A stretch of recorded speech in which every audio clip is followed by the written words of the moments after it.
What's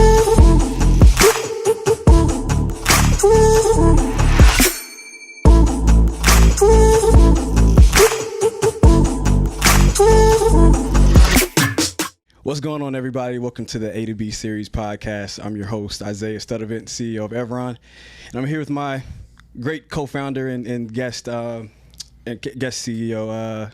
Chalique Sebron. Go ahead and introduce yourself, Chalique. Yeah, so as you know, the A2B podcast, we kind of focus on startups and marketing, and we talk to founders and CMOs and everybody in the startup space. So today we brought on a guest that we've been waiting for, and a lot of other people that have podcasts have been waiting for you. Yeah. I have a list of names, actually. They've been waiting for you to join their podcast because they know what you mean to the B2B space, what you have already changed in B2B marketing as a whole. Everybody knows your name. I'm pretty sure everybody that watches this podcast is going to know exactly who you are. So wait, don't introduce me. We got to do our shout out real quick. Oh. Happy birthday to Jane Sarah, the VP of Marketing at Just Uno. Just wanted to give her that happy birthday shout out. We're dropping the episode on your birthday. Back to you. So today we are with the CEO and the innovator of B2B marketing, Chris Walker. How you doing, Chris? What's up, guys? Great to be here. For sure. Good to be with you. So I know we're not going to be able to give you the best introductions, but if they don't already know who you are, who is Chris Walker? What's up, everyone? My name's Chris Walker. I'm the CEO and founder of a company called Refine Labs. I've been a B2B marketer for more than a decade now. I've also been just a B2B professional for a really long time in product management, engineering, operations, manufacturing, demand gen, sales, and have been able over the past 10 years to see this crazy shift in how B2B buyers buy and not being matched with how companies shift how they that overall go to market. And so I've noticed that trend. I started seeing it in the early 2010s. I started to bet my career on demand gen specifically and how you drive revenue with marketing in 2016.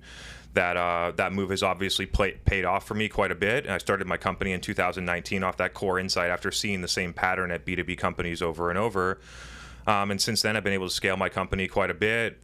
On the back of LinkedIn content, a really strong point of view, innovating on things like attribution, marketing KPIs, sales and marketing alignment, even down at the tactical level, like how to run Facebook ads, what are the best way to run LinkedIn ads. And so I spent a lot of time basically just innovating. I feel like in B2B companies, a lot of marketers get handcuffed by companies to do certain things that have been accepted by executives, like build trade show booths and get leads with content syndication and do stuff like that.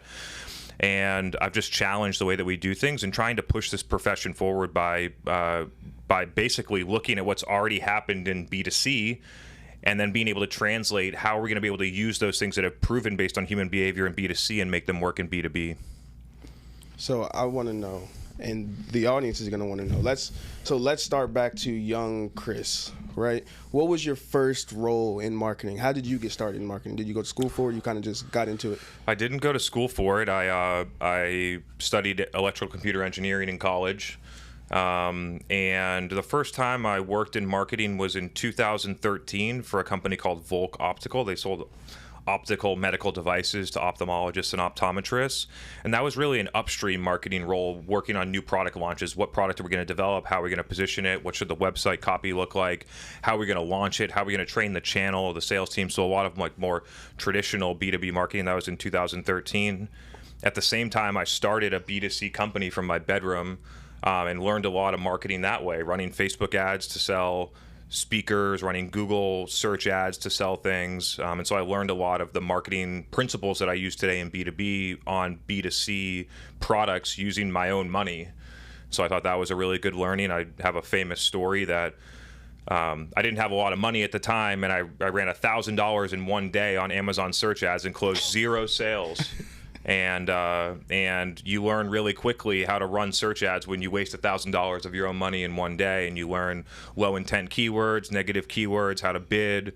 And so I think a lot of the learnings that I've had and moved into B2B in terms of ROI and efficiency have been through those experiences.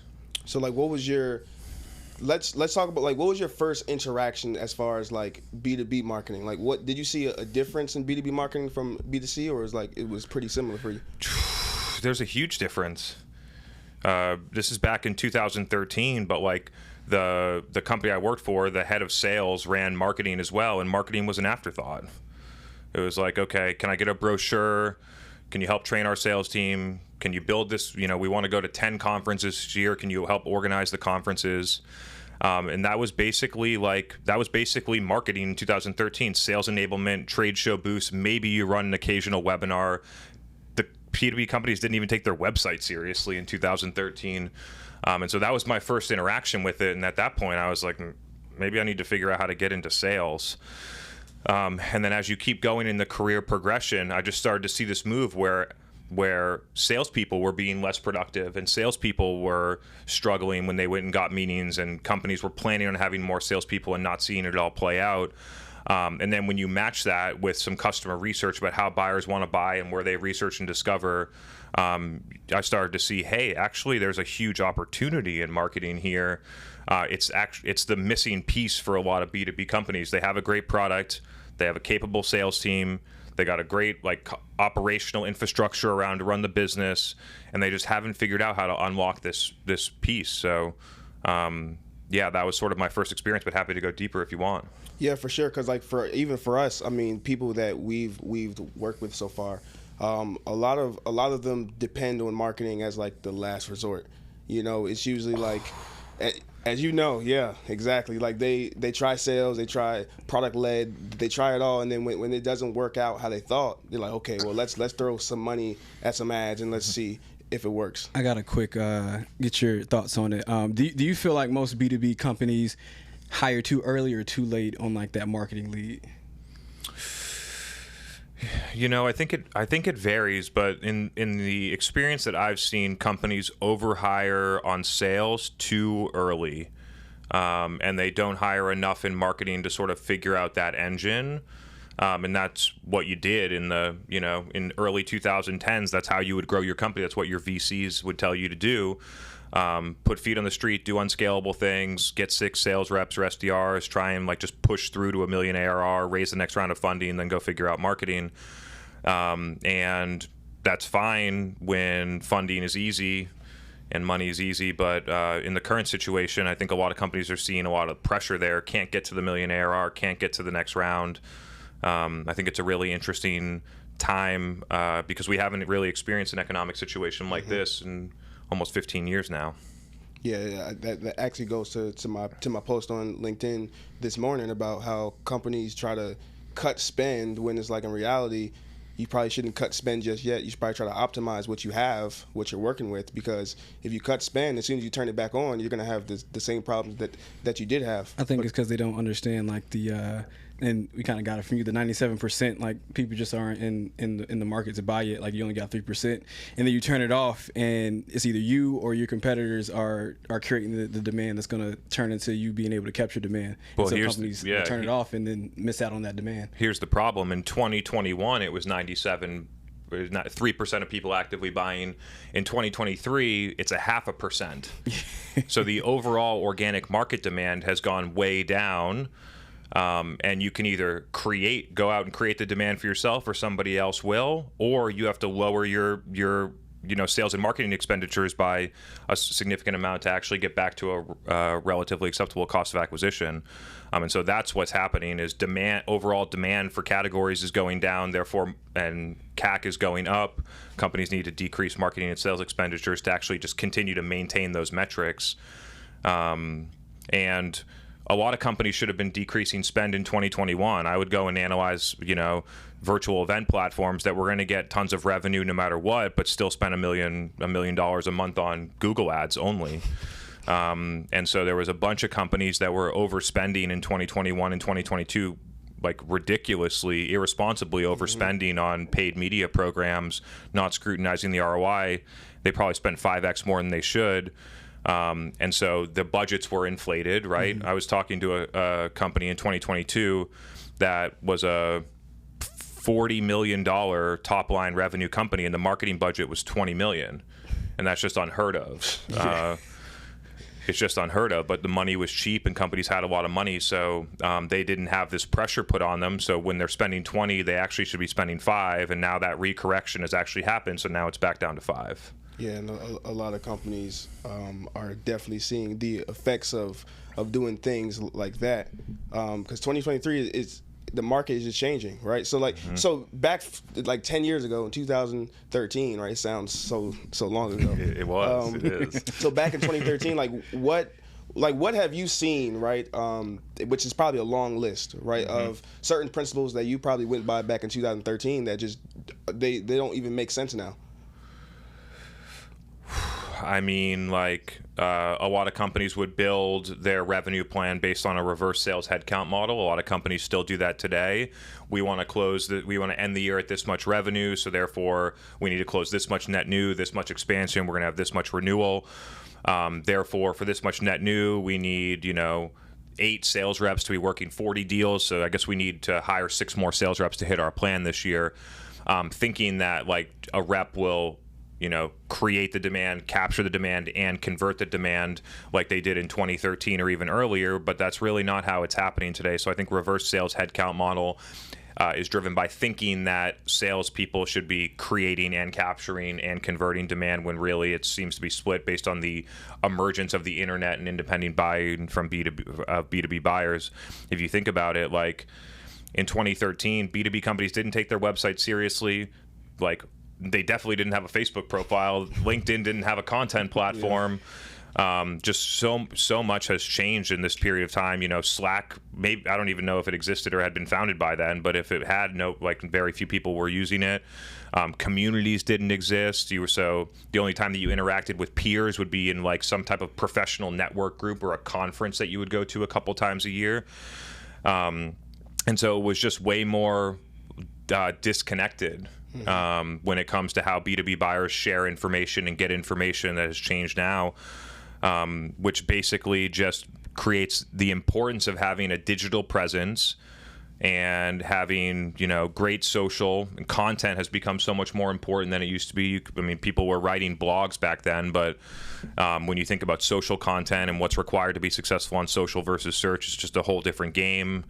You got a lot of marketers that are still the performance marketing, SEO, SEM, affiliate type of marketer that haven't evolved into how social and content has changed. I think that marketers were basically a sales team's assistant back then. Even when I was a segment manager in 2016, 2017, like you're basically salesperson's assistant. I would fly to meetings and help be a subject matter expert with the sales team. I would build sales enablement. If they asked me to host a webinar, I would host it. We would go to events and host quote unquote ABM dinners. And so, there's just been, from back then to the mid-2010s to now, just so much has dramatically accelerated based on how executives buy products that, it's just a crazy transition. Yeah, the transition I know has been insane, and like this is something you've even spoken about on numerous occasions, is about just content, like just making, like as you told us, just make content, like just keep making content. And I feel like a lot of companies don't either. I don't know what it is. Maybe they just don't believe in it, or it's hard to get or to measure the ROI, which goes into the attribution stuff as well. But I think companies really underestimate the value that they can get from organic content, or from their CEO just being active on LinkedIn. Like their CEO, or just everybody in the company being on the same page and actually doing, pushing out that mission and the ideas that that their company goes by. Companies just kind of be like, I just don't do the organic, which is amazing to me, because like you can look at you and look at what you've done, which we're gonna get into. Look at what you've done with your company. I feel like every day we see everybody on LinkedIn from Refine Labs is posting something, and at this point you've allowed them to even create their own brands, and again, you had a video about just being creativity and a company allowing the space for the employees to be creative. And I think a lot of companies, they fall short when it comes to creativity, and they don't allow, or maybe they just don't push for their employees to post on LinkedIn and build their own brand and, get those missions and values of the company out on LinkedIn. Yeah, I mean, people see me now, but they don't know what it took to get here. In 2019 and 2020, I posted on LinkedIn every day for almost 2 years. And sometimes I would have to spend 2 hours to figure out what to post, and I was just so committed to it. And I recognized that most people aren't.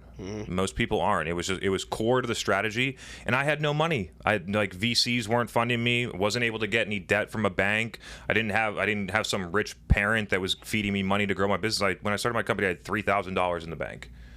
And so I didn't have any money. And so when you don't have any money, you got to be smarter. You got to do things that are innovative, and you got to work fucking hard. And so that's what happened. And so people see me and say, oh, like we should do something like that. But when you actually get into doing it, just like if you wanted to go to the gym twice a day, every day, and get really fit, most people will fall off within the first 15 to 30 days. And that's what separates for the people that are committed to it, and you keep doing it. You get better. You get better at explaining things. You get better at communicating. You get better with your hands and your mannerisms. You start to learn about like, hey, when I said it that way, it really resonated. When I said this thing, it really made a lot of sense to people. I could see heads nodding, and you just learn. It's like practice. And so it's a craft that I've taken really seriously. A lot of people see me as someone that they could model their content against, and for anyone that wants to, I hope you do, because the whole playbook's out there. It's not easy to execute, but it's very straightforward to know what to execute. And it's just, yeah, so happy to go deeper into like the grind to actually get here, because, and I feel like every creator goes through this. You look like an overnight success, but it's never like that.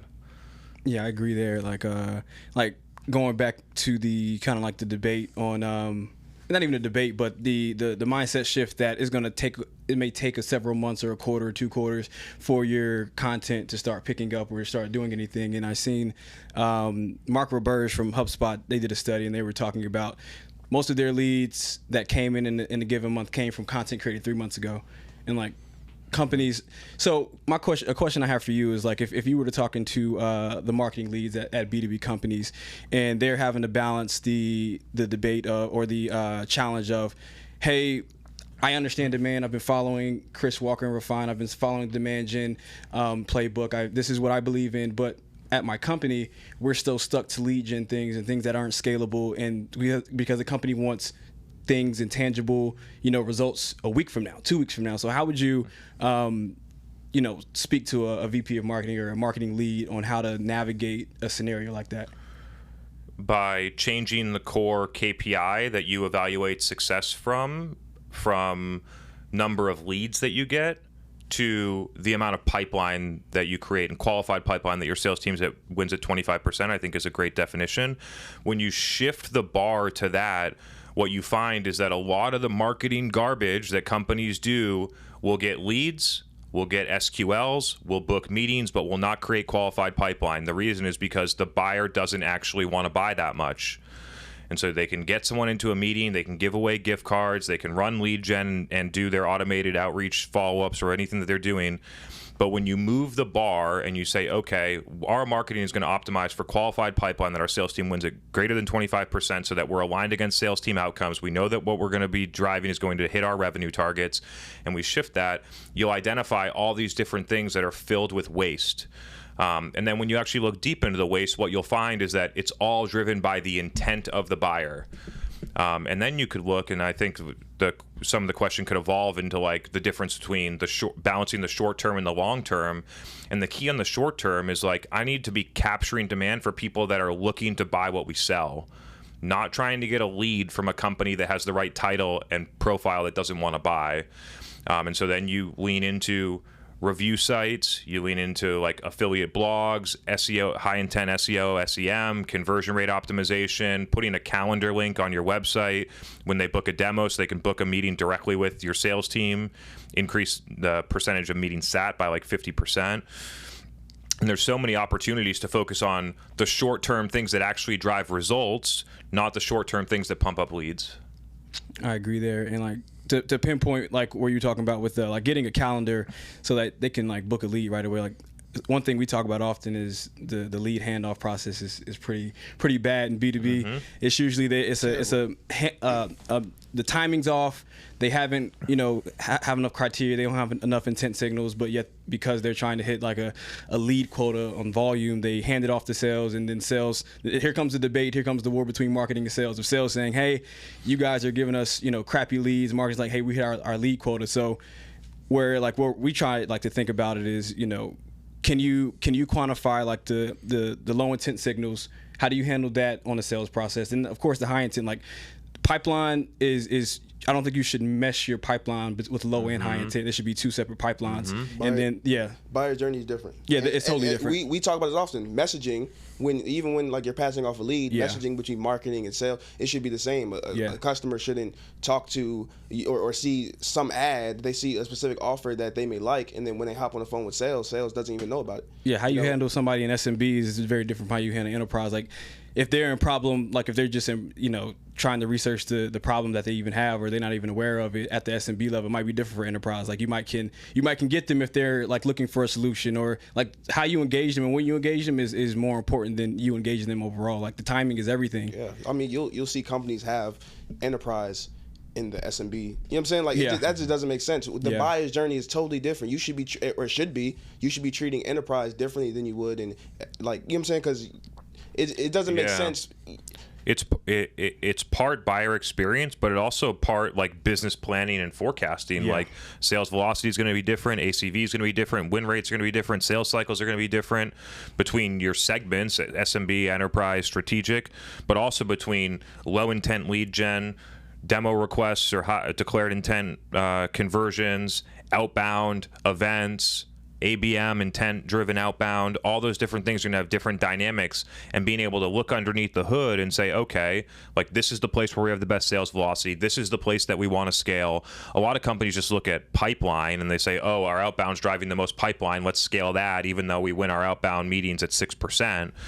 And so, there's so many like underlying details as to why to look at it this way. It's weird when I look at this, I think about it as a manufacturing facility. We got to manufacture a bunch of widgets. We got to have to optimize the process. And so if you just bucket it all into one, it's really difficult to understand what's actually happening, where we should focus, what we need to optimize. And so I think breaking it out into logical points that are based on the firmographic fit of the customer and the intent of the customer, and looking at those in two different ways allows us to make better decisions about where to optimize and invest.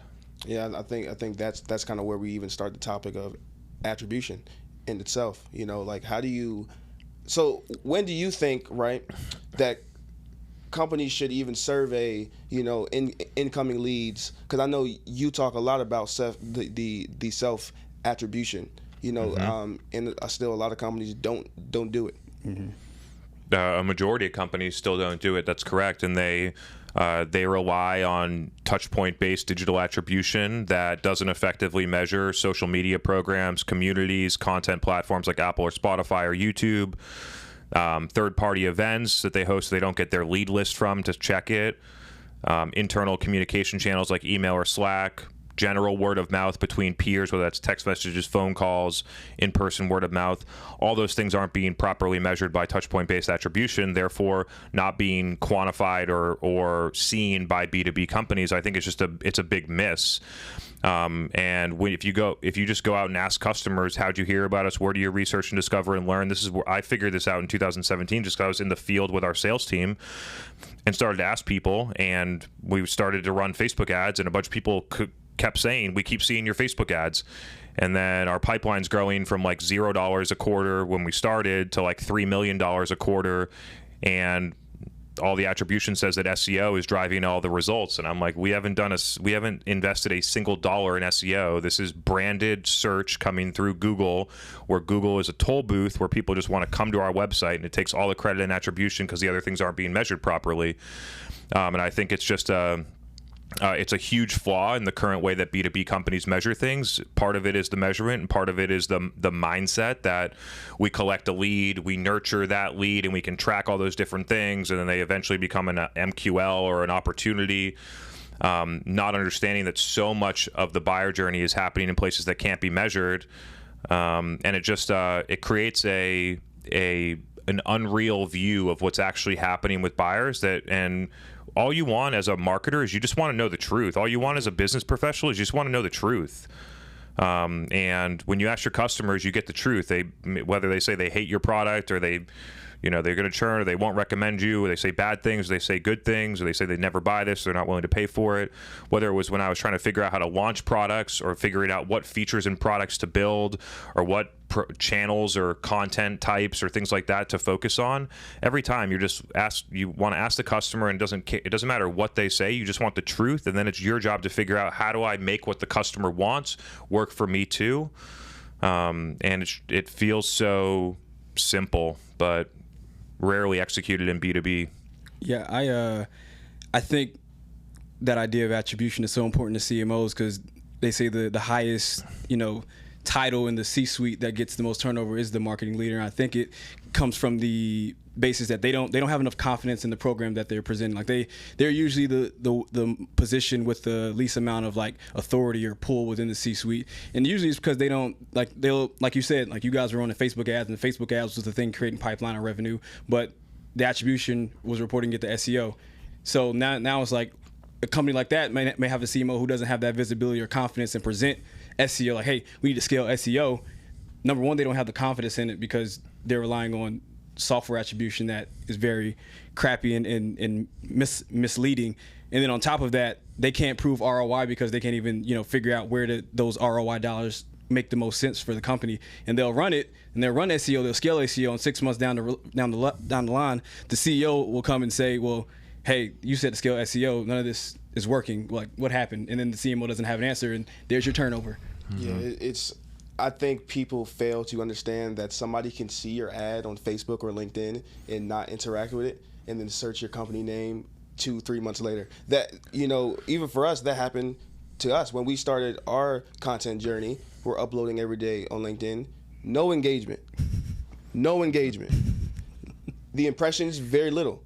And then one day we get a meeting booked for us. Somebody put it in through the website, and it's a $1 billion company. And because if you remember when we seen it, we didn't even believe it. We're like, okay, somebody's obviously playing with us, and then we hopped on the call. It was real, and we're like, okay, well, like, what made you book a call with us? We were it was like, oh, well, I seen a video last month on LinkedIn. You were talking about such and such. Oh yeah. And we're on the call acting like we know, of course. And then we go back to the video. It's like, it's no likes, impressions probably under 1,000, and it's like, okay, well, you've seen this video. She shared it with their chief people officer, and then now we're on a call with a $1 billion company, and they're asking us to do some type of consulting for them. Yeah, same. I saw this effect happen in 2015, 2016 at one of the B2C companies I owned and operated, where on Saturday mornings, that was like the time where I could run ads and be like fully dedicated to the ads. And so I'd run them in Saturday morning, usually 9 a.m. to 12 p.m. to noon. And every time I ran them, we would get 3 or 4 sales, and they would all come through a desktop computer organic search. And then you look and you say, okay, all these ads on Instagram are being delivered on a mobile device. Back then, it was really hard to check out on a mobile device. So people would go and they'd see the ad, they wouldn't click on it, they would go back to Google, they'd search the brand, and they would check out on desktop because it was simply easier. And you see the flaws in digital attribution straight away, whether it's B2B or B2C, it doesn't matter. Just these technologies don't properly measure the impact specifically of social media, but also all the other places that I mentioned. And I'm pretty sure that's those reasons are probably why you had to start your own company, because I'm pretty sure you've seen a lot of B2B companies doing this and still do it or lack thereof, and I'm pretty sure you was like, yeah, I can do something here. Yeah, I mean, I repeated the model at a Series D company. They IPO'd. And tinkered and figured out all the things to make it work. Like the CEO's putting pressure on you about what things are working, what's the ROI, how are we driving pipeline? You're like, well, we spend $50,000 a month on Facebook ads and $5,000 a month on Google ads, so it's $55,000 in total budget. We're driving $3 million in pipeline. Out of the pipeline, we're going to close, $750,000. We spent $55,000 a month, and we're doing that every quarter. So the ROI became very clear, but it wasn't about the ROI of one campaign on Facebook or Facebook ads generally. It was the holistic ROI of all the things in marketing that we're doing to drive business growth. And so I think it's a really interesting switch in the mindset that it's a marketer's job to understand what's working and what's not so that you can tune the dials and pull the levers and things like that. But when it comes to the executive team and the board, they just want to know what are the outcomes that you're driving and what is the ROI. And if we wanted to put more money in it, where would you put the money? And so I think that like if you have slides about attribution inside of your board deck, you're making a big mistake. Those things should happen at the marketing level only, in my view. And what should matter for executives and the board is like, are we driving results? What's working? What's not? And what do we need to change? Definitely agree there. I'm going to switch to get your idea on it. So being that we're in this economic climate or whatever, that we're in recession, whatever you want to call it, it's not a good market.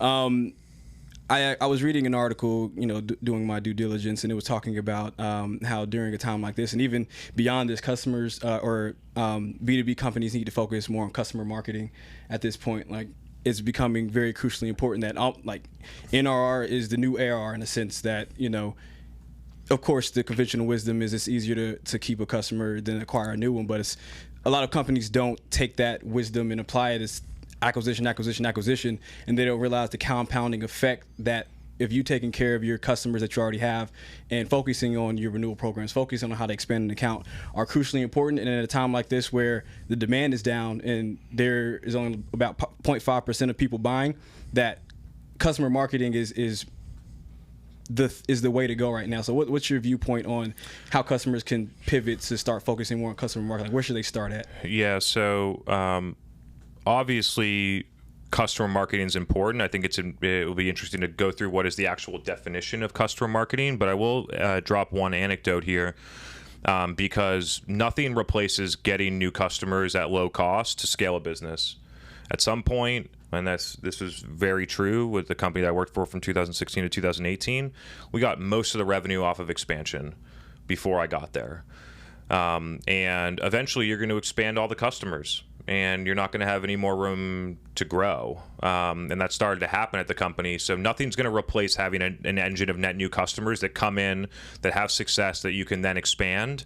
So you need both, right? Like the idea that you just like abandon net new acquisition and go to customer marketing, I think is totally ridiculous right now. But having more of a focus on customer marketing, I think, is a good thing. When you think about customer marketing, it's like, what are we actually doing, right? Are we spending ad dollars to advertise to customers who already pay us? Are we going to set up private dinners at conferences with customers and try and have like more of a sales meeting and expand them? Are we going to do use case webinars all the time? Are we going to try and get a customer story and a case study with every single customer who's a certain size or a certain success level or certain usage? Like, what are the tactics underneath customer marketing is something that I'm really interested in defining. And then the second thing is like, how do you actually measure whether or not it's working? I think that whether you ran display ads to all your accounts through demand-based that they didn't see and made no impact, that would make no impact on net new business. It's not going to make any impact on current customers because people don't see those ads very often. But then those customers happen to expand because you have a great customer success team and you have a great sales team. And all of a sudden, marketing teams are over there saying, yeah, we're doing an awesome job expanding, doing customer marketing, expanding customers, and their shit isn't doing anything because other people are really responsible for making that stuff happen. That's where I get sort of iffy in customer marketing and swinging too far. That far is that, like, yes, there's a lot to be done, but one, we need to be able to acquire net new customers, and that's the way that we're going to fuel growth long term. And two, we need to be able to understand what is actually working for customers, and touch point based attribution is not going to do it. So you're going to have to do qualitative customer interviews. You're going to have to do win-loss analysis. You're going to have self-reported attribution. There are a lot of other ways to measure things to know whether or not things are actually working. So when it comes to, like, you're saying you probably shouldn't swing in either direction as far as, giving marketing all the attribution for a successful customer marketing program. What's your perspective on, if on a high churn, like, do you think marketing should have some accountability in that? Like, maybe they're good at getting new acquisition, but these customers don't fit, like they're not a good product fit.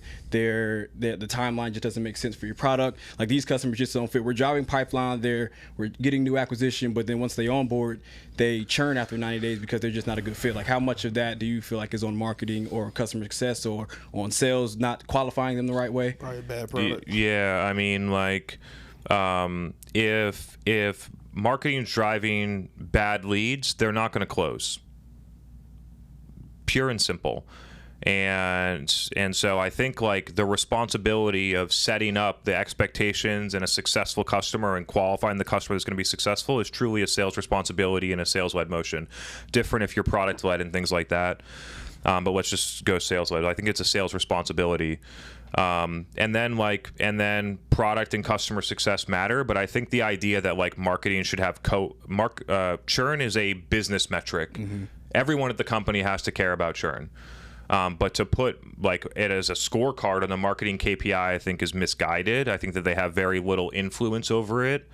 And even the bad things that they could do are not going to drive customers to close, like the lead gen and other things. Like, marketers would love if their shitty leads closed, even if they churned after 2 months, but they don't. They just don't. They don't close. They don't even get to qualified pipe. They often barely get to a meeting. And so I don't see churn being, like, a key performance indicator for marketing anytime soon.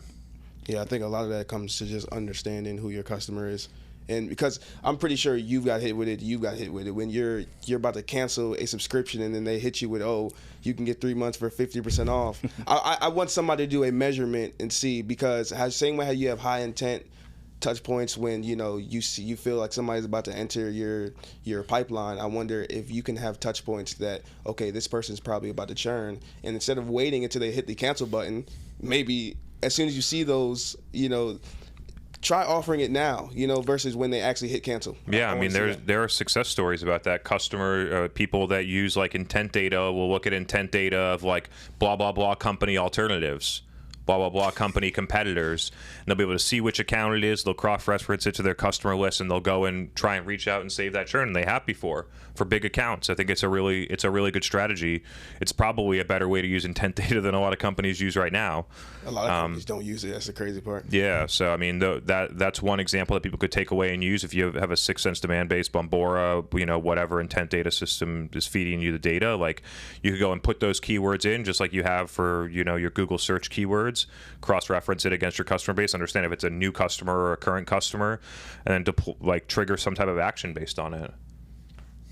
Yeah, so I want to know, right? So what would you say because you work with a lot of B2B companies, right? I'm pretty sure they always come to you and with questions and things as such. So, like, when you're maybe onboarding a client, or maybe you're talking to another B2B marketer, what are some things, like some immediate things that you see that they are doing or may not be doing that you're like, okay, well, this is an easy fix. Do you see a trend in any of those?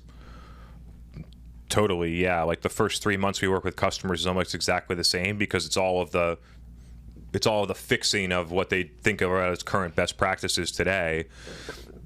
Lead handoff optimization becomes the first one. Like, I was talking to somebody today, they get let's just pretend they get 100 demo requests per month. 10% of them disqualified, so they get 90 qualified demo requests per month.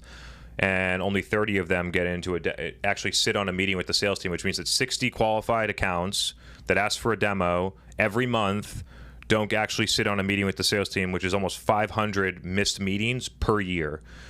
And we've done it enough where if you implement this calendar and make it easy for a customer to book a time with the sales rep, be committed to that time, not have to deal with the bullshit manual follow-up that could happen in hours or days via email or some automated sequence, that 30 turns into 60 or turns into 70.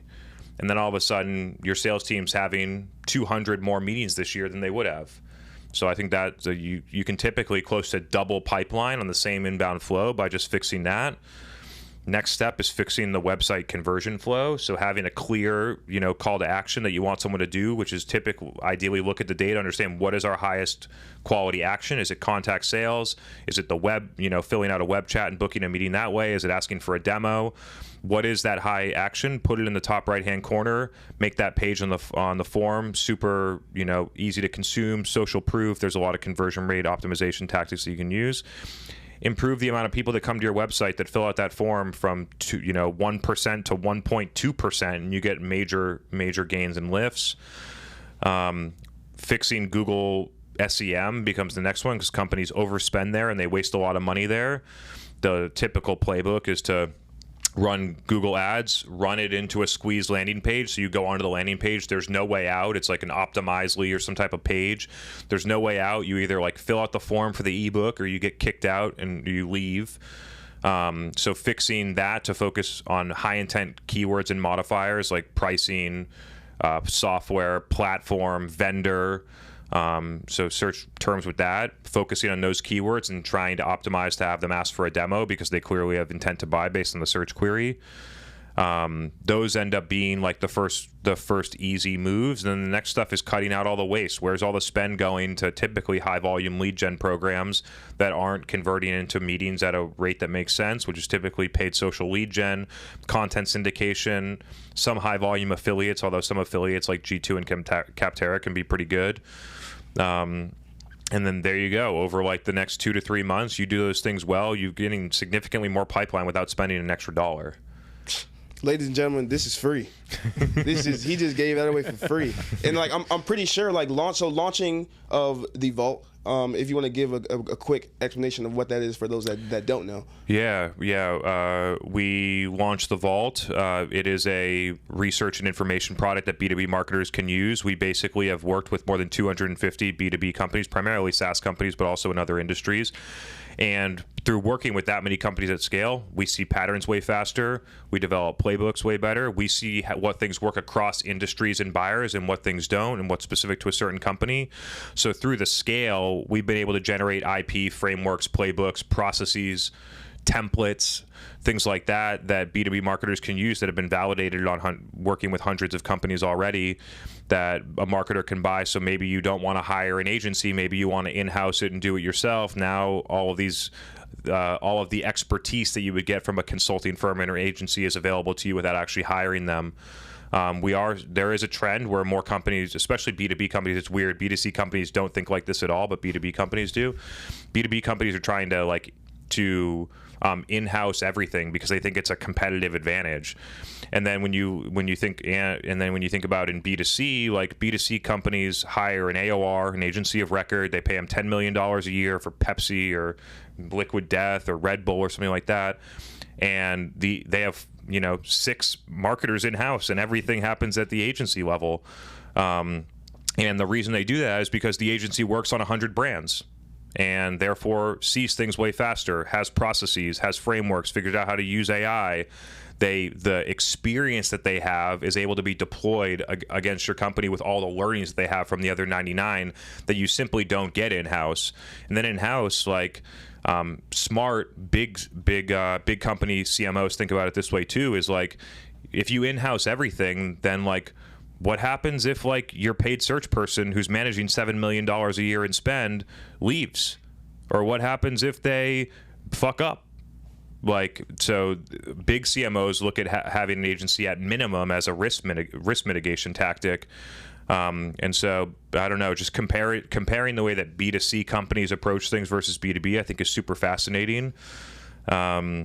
And the move to in-house, whether you want to hire my company or use the Vault, you can use the Vault and in-house it and get a lot of the benefits of what you would from hiring a consulting firm at a very low cost. Yeah, we spoke about this even with on our last episode with Nick. Him as being the first marketer at his company. He's like, hey, I had to learn fast, and the best way to do that was to hire an agency rather than hire a bunch of kids or people that you're kind of hoping that they know what their job is, because you never really know until they fuck it up, and so I'm a strong believer in, of course, obviously getting in experts. You can you probably learn faster, of course, if you hire the right agency, and you can make quicker iterations as long as you don't control the agency and you kind of let them have freedom in testing and doing things on how they do, because that's where their experience comes from. I think where they mess up sometimes is that they don't the marketing leader at the B2B company doesn't own the strategy. Like,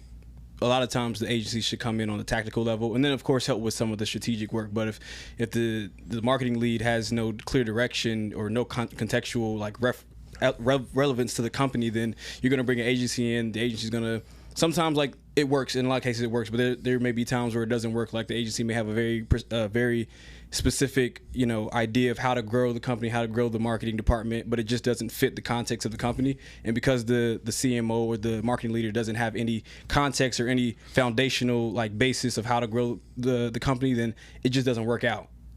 So it's all about philosophy. Yeah. I mean, even as an agency, like even us, and I'm pretty sure you as well, you have to match with a client or a potential client that has the same philosophy as you, because it's hard. It's hard, especially when you're reaching out to people. But it's hard to find, some type of synergy when it's like you and the company, you don't even have the same philosophy. I'm looking long term. You're thinking short term. You want leads. I want to do demand gen. I think Chris was talking about that before with the he was talking to one company. They were like, yeah, let's do this ABM strategy. Can you get us 750 leads like next week? Yeah, and it's just it's different because historically B2B companies have hired agencies as a form of business process outsourcing, which is basically like, instead of running these ads and collecting all these MQLs internally, we'll just have an agency do it and they'll be more efficient and smarter or whatever. A lot of companies do the same thing with SDRs. Mm-hmm. And so now, like, a lot of executives in B2B companies look at a marketing agency the same way they would look at an outsourced SDR firm and think about it as a business process outsourcing, when really it should be about go-to-market strategy. It should be about what channels to run. And you have to decide, like, a lot of companies come to us and they're like, our current agency isn't strategic. They don't come with ideas. And it's like, well, yeah, you told them you need 1,000 MQLs through LinkedIn ads. They can't do anything but run lead forms and try and get you $150 cost per MQL. You force them to not be strategic. And it's interesting too, when you think about like a B2C company, I haven't talked about this before, but when you think about a B2C company hiring an AOR, like, they think they've got that company for the whole year. They have the entire budget. They work together on the entire plan. They think about where they're going to take their big swings, what they're going to have always on, what programs they're going to go, what experiments they're going to run. And they look at everything holistically. And then they look, is the business up or is the business down? And that's, not really how it goes in B2B. The B2B companies would rather pay a big B2B company would rather have 6 agencies at $15K a month than one agency that looks at everything and helps them with everything and becomes fully accountable. So then they spend $27K over here on SEO and SEM. Then they have the social creative agency that just builds the creative, doesn't run the media, doesn't make the posts. Then they have the social agency at $20K a month that just runs the ads but doesn't control the creative and doesn't control the measurement. Then they got the RevOps agency that's trying to dictate the measurement and build the plumbing. And it's all scattered, and I just it's crazy that B2B companies have not considered the AOR model, because there's plenty of B2B companies out there that spend $100,000 a month on agencies, but divide it across 5 to 7 companies, thinking that they're hiring specialists, but what they're really doing is outsourcing a business process and not looking at everything holistically. So maybe we'll see that in the future. I think, like, as we've done it more, we built we have about a 15-person creative and content team now that builds mainly content for social, organic, and paid, because our customers couldn't figure out how to do it. And if you run the media and you don't control the creative, the media doesn't work as good.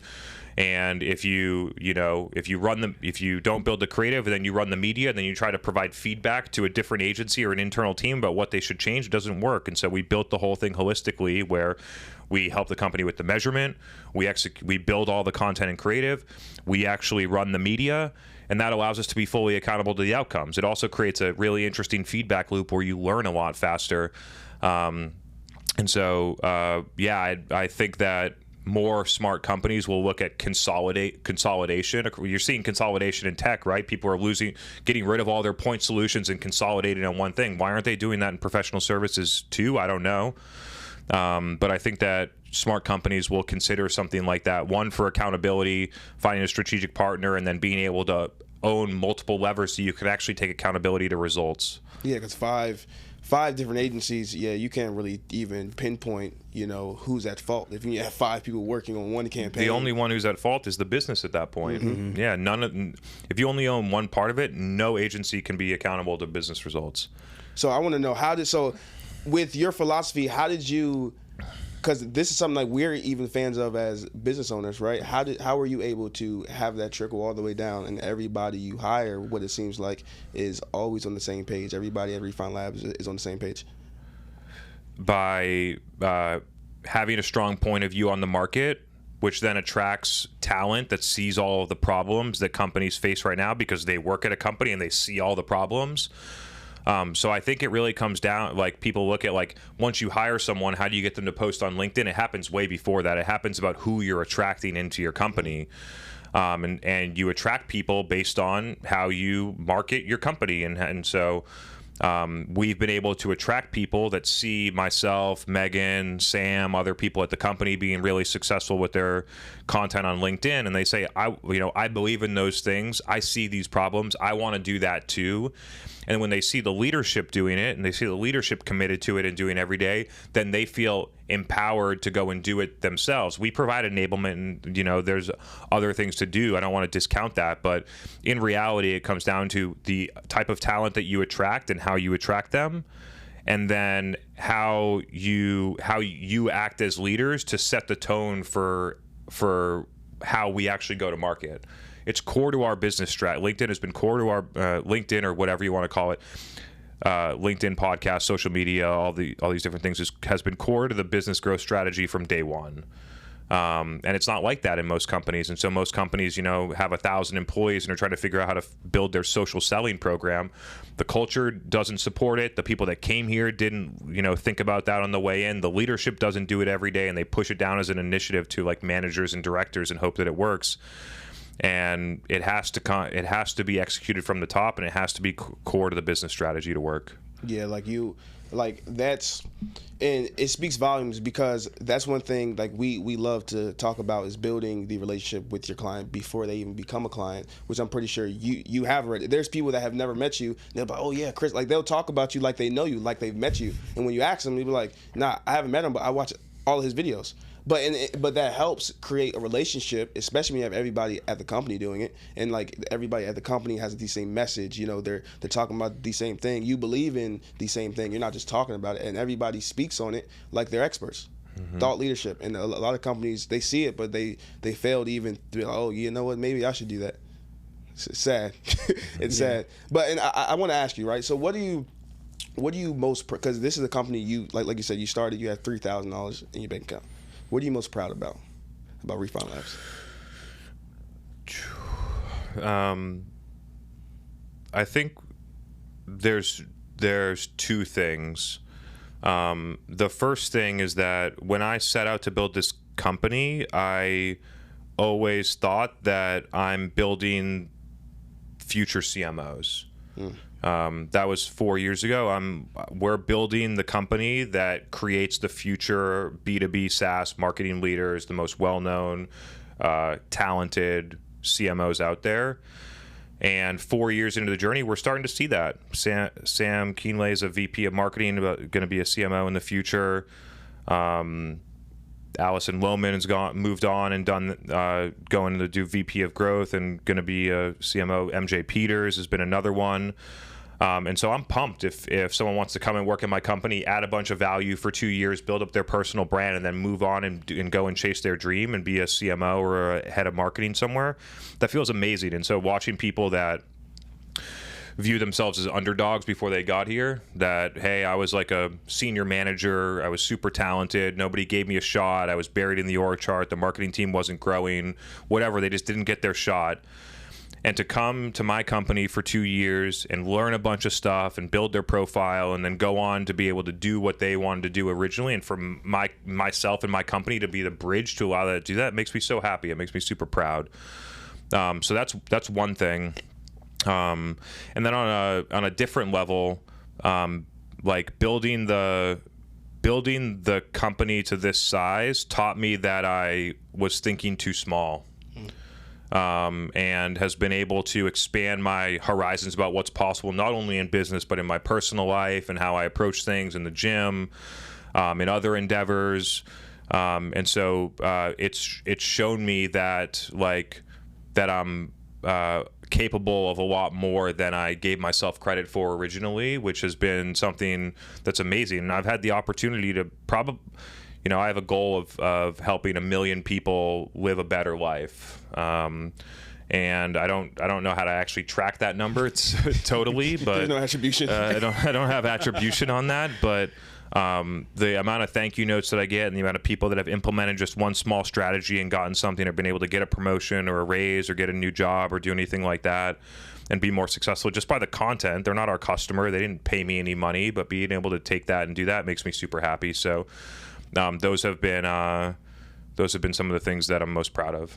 Perfect. So how we like to wrap up episodes, we like to give our audience some either some homework or some advice. So we're going to give advice this time. Let's talk to a CMO or VP of marketing at a anywhere between Series A and Series B company, and they're the first marketing hire and they're coming into chaos, whatever that may look like.